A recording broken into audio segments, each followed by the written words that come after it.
મિત્રો, આજે અમે તમારી સાથે એક એવા પરિવારની વાત લાવ્યા છીએ જેના દર્દને શબ્દોમાં પૂરા વ્યક્ત કરી શકાય નહીં. 3 દીકરીઓ, એમને નથી કોઈ ઘર કે છત. અત્યારે તેઓ રણમાં ખુલ્લી હવામાં જીવી રહ્યા છે. ન આશરો, ન ભોજન, ન ઊંઘવા યોગ્ય એક ખૂણો, માત્ર રેતી અને સંઘર્ષ. એમાં 3 દીકરીઓમાંથી એક દીકરીને મોઢામાં તાળવું નથી, એ બોલી શકતી નથી, ખાઈ પણ શકતી નથી, ઘરમાં દવા કરાવવા પૈસા પણ નથી. આવા એક પરિવારની મુલાકાત લેતા જ મારી આંખમાં આંસુ આવી ગયા. સૌથી પહેલા તો એ કુટુંબ માટે કરિયાણાની વ્યવસ્થા કરી, દીકરીને દવા કરાવવાનો વિશ્વાસ આપ્યો.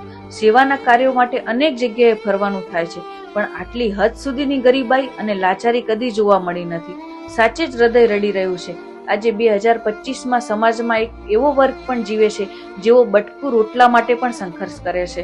એ વિચારી હૈયું કંપી ઉઠ્યું. આજે સમાજે આપણામાંથી કોઈએ તેમને હાથ આપવો જોઈએ, જેથી તેમને છત મળે, જીવન મળે અને ભવિષ્ય મળે. મદદ કરજો બા, અમારી રક્ષા કરજો. તમારું સહયોગ એક દીકરીનું ભવિષ્ય બની શકે છે. ચાલો મળીને આશાનું દીપક બનીએ, એક પરિવાર માટે નવું ભવિષ્ય સર્જીએ.